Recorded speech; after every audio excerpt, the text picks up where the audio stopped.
നാശത്തിൻ്റെ കുഴിയിലേക്ക് വലിച്ചുകൊണ്ടുപോകുന്ന സകല രോഗങ്ങളെയും, സകല പാപങ്ങളെയും, സകല ലോക ബന്ധനങ്ങളെയും വിടുവിച്ച് ദൈവം നിങ്ങളെ പുറത്തു കൊണ്ടുവരുവാൻ ആഗ്രഹിക്കുന്നു. ഹല്ലേലൂയ. നാശക്കുഴിയിൽ നിന്നും പുറത്തു കൊണ്ടുവരുവാൻ ദൈവം നിങ്ങളെക്കുറിച്ച് ആഗ്രഹിക്കുന്നു. ഇന്ന് പരിശുദ്ധാത്മാവ് നൽകുന്ന ആലോചന ഇതാണ്. യെശയ്യാ പ്രവാചകന്റെ പുസ്തകം 38-ാം അധ്യായം 17-ാമത്തെ വാക്യം. സമാധാനത്തിനായി എനിക്ക് അത്യന്തം കയ്പായത് ഭവിച്ചു, എങ്കിലും നീ എൻ്റെ സകല പാപങ്ങളെയും നിന്റെ പിറകിൽ എറിഞ്ഞു കളഞ്ഞതുകൊണ്ട് എൻ്റെ ജീവനെ, എൻ്റെ പ്രാണനെ നാശക്കുഴിയിൽ നിന്നും സ്നേഹത്തോടെ രക്ഷിച്ചിരിക്കുന്നു. ഹല്ലേലൂയ. ഞാൻ നശിച്ചു പോകേണ്ടതായിരുന്നു, ഞാൻ ഇല്ലാതായി തീരേണ്ടതായിരുന്നു, എൻ്റെ ജീവിതം ഒരു നഷ്ടമായി അവസാനിക്കേണ്ടതായിരുന്നു. പക്ഷേ എൻ്റെ ജീവനെ സ്നേഹത്തോടെ അവിടുന്ന് രക്ഷിച്ചിരിക്കുകയാണ്. ഹല്ലേലൂയ. അത്യന്തം കയ്പായ മരണം പോലും, അത്യന്തം കയ്പായ പാപം പോലും എന്നെ പിടിച്ച് ഞാൻ നാശത്തിൻ്റെ കുഴിയിൽ കിടന്നതാണ്. ഹല്ലേലൂയ. ഇത് ഹിസ്കിയ രാജാവിൻ്റെ ഒരു പ്രാർത്ഥനയാണ്. അദ്ദേഹം ദൈവം അവന് ആയുസ് 15 വർഷം കൂടെ കൂട്ടിക്കൊടുത്തപ്പോൾ അദ്ദേഹം ദൈവസന്നിധിയിൽ പാട്ടുപാടി പ്രാർത്ഥിക്കുകയാണ്. എൻ്റെ ജീവിതത്തിലെ കടന്നുപോയ ഈ കയ്പേറിയ മരണത്തിൻ്റെ സാഹചര്യത്തിൽ ദൈവം എന്നെ വിടുവിച്ചു. മരണം പോലെ കയ്പേറിയ ഒരു കാര്യമില്ല. ഹല്ലേലൂയ. ദൈവം അവിടെ ഒരു അത്തിപ്പഴക്കട്ട കൊണ്ടുപോയി അവൻ്റെ രോഗമുള്ള ഭാഗത്ത് കൊണ്ട്, മരണത്തിൻ്റെ ഭാഗത്തെ ഒരു മധുരം കൊണ്ട് തൊട്ട് കർത്താവ് ആശ്വാസവും സൗഖ്യവും നൽകി. ഹല്ലേലൂയ. നിങ്ങളുടെ ജീവിതത്തിലും കയ്പേറിയ അനുഭവത്തിലൂടെ മരണം രുചിച്ചവരെ പോലെ ജീവിതം എല്ലാവിധത്തിലും കയ്പ് അനുഭവിച്ചുകൊണ്ടിരിക്കുന്നവരാണെങ്കിൽ കർത്താവ് നിങ്ങളെ നാശത്തിൻ്റെ കുഴിയിൽ നിന്നും വിടുവിച്ചെടുക്കാൻ ആഗ്രഹിക്കുന്നു. ദൈവം വലിയ സമാധാനം നൽകി തരാൻ ആഗ്രഹിക്കുന്നു. ഹല്ലേലൂയ. ആമേൻ. നമ്മുടെ ദൈവം നാം അകപ്പെട്ടു പോകുന്ന നാശക്കുഴികളിൽ നിന്നും നമ്മളെ വിടുവിച്ചെടുക്കാൻ ആഗ്രഹിക്കുന്ന ഒരു ദൈവമാണ്. കർത്താവായ യേശു പറഞ്ഞ ഒരു ഉപമയുണ്ട്. ഒരു ഉപമയല്ല, 3 ഉപമയാണ് ലൂക്കോസിന്റെ സുവിശേഷം 15-ാമത്തെ അധ്യായത്തിൽ എഴുതിയിരിക്കുന്നു. 100 ആടുകളുള്ള ഒരു ഇടയന് 100 എണ്ണത്തിൽ ഒരു ആട് നഷ്ടപ്പെട്ടപ്പോൾ ഇടയൻ 99നെയും മാറ്റി നിർത്തി ഒന്നിനെ അന്വേഷിച്ച് അവൻ കടന്നുപോയി. ഒറ്റ എണ്ണത്തെ തേടിപ്പോയത്. എന്നിട്ട് കണ്ടുകിട്ടിയാൽ അതിനെ തോളിൽ ചുമന്നുകൊണ്ട് വന്ന് സന്തോഷിക്കുകയില്ലേ എന്ന് കർത്താവ് ചോദിക്കുക. ഒന്നിനെ തേടിപ്പോവുകയാണ്. ആ ഒന്നെന്ന് പറഞ്ഞാൽ സ്വന്തം ഇഷ്ടം അനുസരിച്ച് പോയ ഒന്നാ. പോയെങ്കിൽ പോട്ടെ, 99 ഉണ്ടല്ലോ എന്നല്ല പറഞ്ഞത്. തന്നെ ഇഷ്ടം അനുസരിച്ച് പോകുന്നൊക്കെ പോട്ടെ എന്ന് വെക്കുന്നവനല്ല. ആ ഒന്നിനെ തേടി വന്നു. അങ്ങനെ ഒന്നിനെ തേടിത്തുകൊണ്ട് ഇന്ന് ഈ ശബ്ദം നമ്മൾ കേൾക്കുന്നതും ഇന്ന് നമ്മൾ ദൈവത്തിന്റെ മക്കളായി തീർന്നിരിക്കുന്നു. പക്ഷെ അടുത്ത ഭാഗത്ത് പറഞ്ഞിരിക്കുന്ന മറ്റൊരു ഉപമ, 2 മക്കളുള്ളൊരു പിതാവിൻ്റെ ഇളയ മകൻ വീട്ടിലെ അവകാശങ്ങളൊക്കെ നേരത്തെ ചോദിച്ചു വാങ്ങി, അവൻ്റെ ഷെയർ വാങ്ങി അവൻ ദൂരദേശത്തേക്ക് ധൂർത്തപുത്രനായി സകലതും ധൂർത്തടിക്കാനായിട്ട് കടന്നു പോവുകയാണ്. ബിസിനസ് ചെയ്യാനോ വ്യാപാരം ചെയ്തൊക്കെ പൈസ ഉണ്ടാക്കാനൊക്കെ ആയിരിക്കാം പ്ലാൻ ചെയ്തത്. പക്ഷെ അവൻ പോയ വഴികളെല്ലാം പാപത്തിൻ്റെ വഴികളായിരുന്നു. സകലം നശിച്ച് നഷ്ടപ്പെട്ടവനായിരിക്കുമ്പോഴും അവന് വേണ്ടി പ്രാർത്ഥിച്ചുകൊണ്ട് കാത്തിരിക്കുന്ന, കണ്ണുനീരോടുകൂടി പ്രാർത്ഥിക്കുന്ന ഒരു പിതാവ് അവനുണ്ടായിരുന്നു.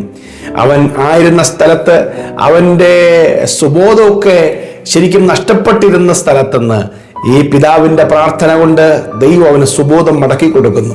അപ്പൻ്റെ വീടിനെ കുറിച്ചുള്ള ചിന്ത വരുമ്പോൾ അവൻ 2 കാര്യം തീരുമാനിക്കുന്നു. 1, ഞാൻ വീട്ടിലേക്ക് മടങ്ങിപ്പോകും. 2, അപ്പനോട് ക്ഷമ പറയും. ഹല്ലേലൂയ.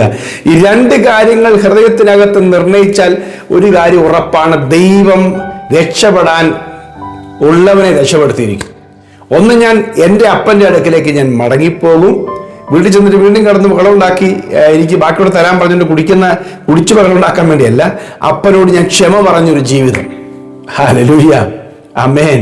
എല്ലാം തീർന്നതിൻ്റെ പേരിൽ വീട്ടിൽ ചെന്ന് വീണ്ടും ചോദിക്കുന്നതല്ല. അതാണല്ലോ ഇപ്പം ലോകത്തിൽ കാണുന്നത്. പക്ഷേ ഞാൻ എൻ്റെ വീട്ടിലേക്ക് കടന്നു ചെല്ലും. 1, 2, എൻ്റെ അപ്പനോട് ഞാൻ ക്ഷമ പറയും. ഒരു തെറ്റിപ്പോയതിനെ കുറിച്ച് ഞാൻ ഏറ്റുപറയും. ഹല്ലേലൂയ. നാം ഏറ്റുപറയുന്നവരാണെങ്കിൽ, നാം മടങ്ങി വരുന്നവരാണെങ്കിൽ നമ്മുടെ ദൈവം നമ്മളെ ഒരിക്കലും കൈവിടുകയില്ല.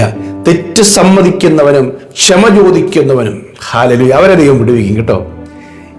ചിലരെ സംബന്ധിച്ച് വിടുതൽ കിട്ടാത്ത കാര്യം അവർ തെറ്റ് സമ്മതിക്കുന്നില്ല. തെറ്റ് സമ്മതിക്കുന്നവരുണ്ടോ, തൻ്റെ ലംഘനങ്ങളെ മറച്ചു വെക്കുന്നവന് ശുഭം വരികയില്ല. ഏറ്റു പറഞ്ഞുപേക്ഷിക്കുന്നവന് കരുണ ലഭിക്കുമെന്നാണ് ദൈവവചനം പറയുന്നത്. ഹല്ലേലൂയ. 32-ാമത്തെ സങ്കീർത്തനത്തിൽ എഴുതിയിരിക്കുന്നത് 1 മുതൽ, ലംഘനം ക്ഷമിച്ചും പാപം മറച്ചും കിട്ടിയവൻ ഭാഗ്യവാൻ. യഹോവയെ അകൃത്യം കിടക്കണാതെയും ആത്മാവിൽ കപടമില്ലാതെയും ഇരിക്കുന്ന മനുഷ്യൻ ഭാഗ്യവാൻ.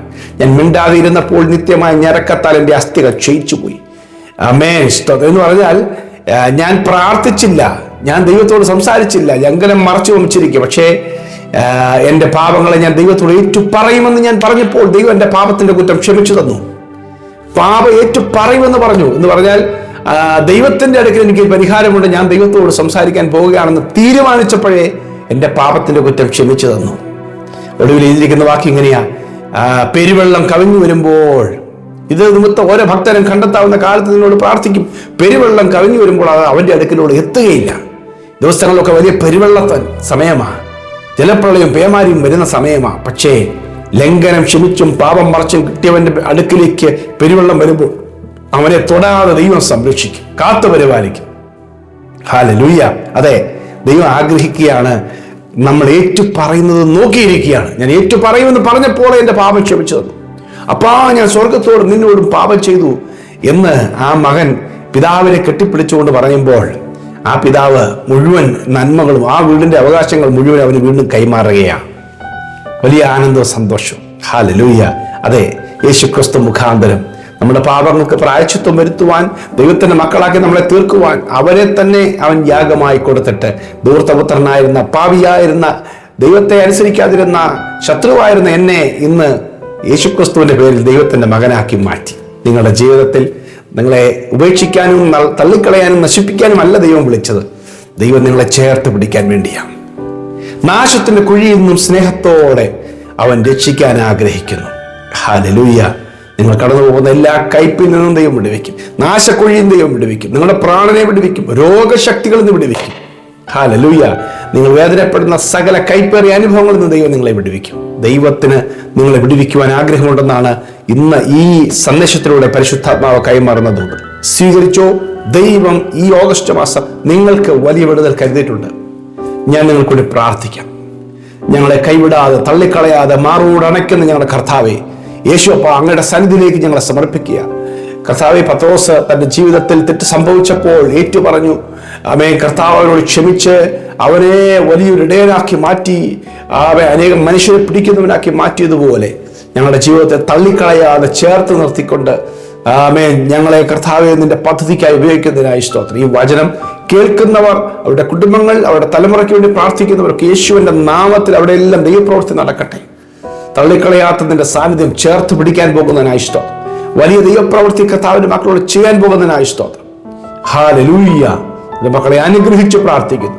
ദൈവത്തിന്റെ ഒരു പുതിയ വഴി, പുതിയ പാതയിലൂടെ, പുതിയ നന്മയിലൂടെ, പുതിയ ആനന്ദത്തിലൂടെ ഈ മക്കളെ ദൈവം നടത്താൻ പോകുന്നതിനായി നന്ദി പറയുന്നു. കർത്താവ് അത്ഭുതം ചെയ്യണമേ. അനുഗ്രഹിച്ച് പ്രാർത്ഥിക്കുന്നു യേശുക്രിസ്തുവിൻ നാമത്തിൽ തന്നെ. ആമേൻ, ആമേൻ, ആമേൻ, ആമേൻ. കർത്താവ് നിങ്ങളുടെ ജീവിതത്തിലും വലിയ കാര്യങ്ങൾ ചെയ്യട്ടെ. ഏറ്റുപറയുക, ക്ഷമ ചോദിക്കുക, മടങ്ങി വരിക. ദൈവത്തിന്റെ വലിയ പ്രവൃത്തി നമ്മുടെ ജീവിതത്തിലും കാണും. ഈ സന്ദേശം കുറെ പേർക്ക് ഷെയർ ചെയ്യണം. God bless you. Have A peaceful day.